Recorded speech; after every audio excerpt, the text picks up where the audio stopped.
Nakaka-recover na si Hamster Combat pagkatapos ng kanyang all-time low. Pero ang kanyang nararanasang downtrend ay maaring hindi pa dito nagtatapos. At iyan po ang siyang ating pag-uusapan sa video na ito. Pero bago po tayo magpatuloy ay nais ko lamang po munang bigyang linaw ang aking disclaimer kung saan ang nilalaman po ng video na ito ay hindi po ito isang financial advice. For education and information purposes lamang po ang layunin nito.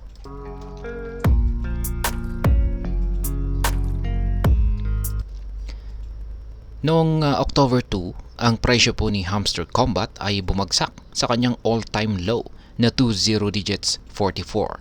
Pero pagkatapos nito ay nagkaroon ng recovery.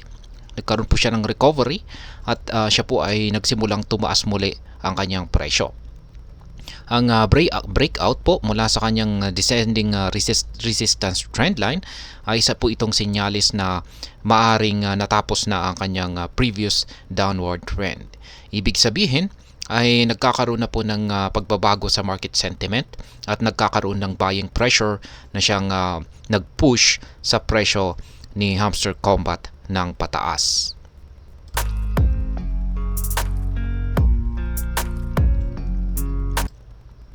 Ngunit, kahit na nagkaroon ng breakout, hindi sustained ang pagtaas ng presyo ni Hamster Combat sapagkat na-reject ito sa presyong 20 digits 54 na isang horizontal resistance area. Yan po nakikita natin sa ating chart dito. Ang resistance level na ito ay isa po itong critical point kung saan maraming sellers ang nagbebenta kaya nahihirapan ang presyo na mag-break through dito. Sa ngayon, ang presyo ay bumababa muli at papalapit po ito sa short-term ascending support trend line na nasa 20 digits 48. Ang support level na ito ay isa po itong critical point. Dahil dito, nagkakaroon ng buying pressure na maaari pong mag-hold ng presyo mula sa kanyang further decline.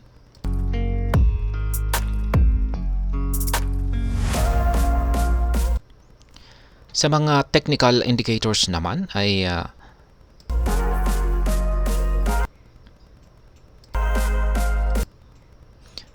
sa mga technical indicators naman ay meron po tayong moving average convergence divergence or MACD indicator sa hourly chart.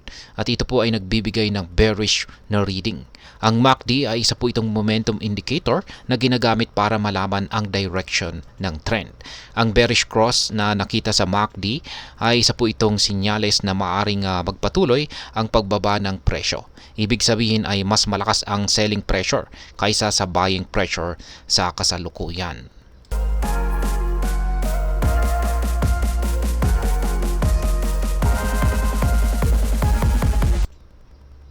At dito sa chart ay meron hourly chart ay meron din po tayong nakikita na head and shoulders pattern. Ang pattern na ito ay karaniwang pong bearish at nag-i-indicate ng potential na further downward movement. Ang pattern na ito ay binubuo po ng tatlong mga peaks. Ang kanyang kaliwang balikat or left shoulder, ang kanyang ulo or ang kanyang head at ang kanyang kanang balikat or right shoulder. Ang neckline ng pattern na ito ay ito yung nagsisilbing ascending support trend line na nasa presyong 40 digits 48.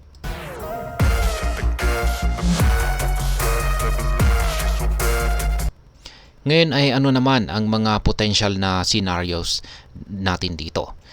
Ngayon ay kung ang presyo ay mag-breakdown mula sa kanyang ascending support trend line ay maaari pong bumagsak ito sa bagong all-time low na nasa presyong 20 digits 41. Ang breakdown na ito ay magtutuloy ng bearish trend at magpapakita ng further weakness sa market.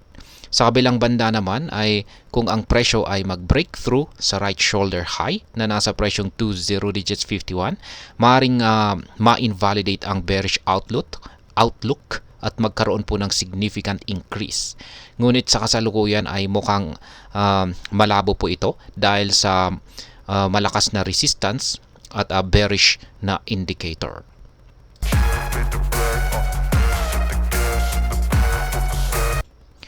At ayan, sa kabuuan ay ang masasabi ko naman po rito ay kahit na nagkaroon ng initial recovery ang Hamster token pagkatapos po ng kanyang all-time low, ang kasalukuyang trend ay mukhang bearish pa rin.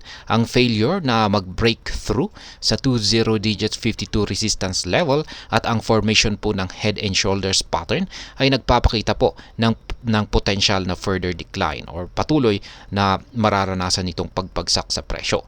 Ang susunod na critical level na dapat po nating bantayan ay ang 20 digits 48 na support level. Kung mag-breakdown dito ay maaari po kasing bumagsak at magpatuloy sa pagbagsak ang kanyang presyo at magkakaroon or ito ay magtatala na naman ng kanyang panibagong all-time low na presyo. At ayan, lagi po nating tandaan na ang pag-invest sa cryptocurrency ay may kasamang risk. Kaya ang mga technical analysis ay isa lamang po itong mga tools at hindi po garantiya ang future performance na ipinapakita ng mga ito.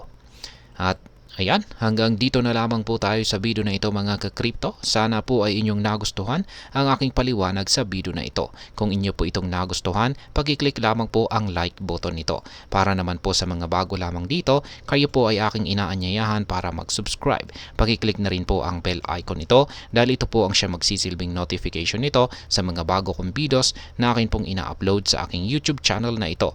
Marami pong salamat sa panonood. Ingat po tayo lagi at God bless po sa ating lahat.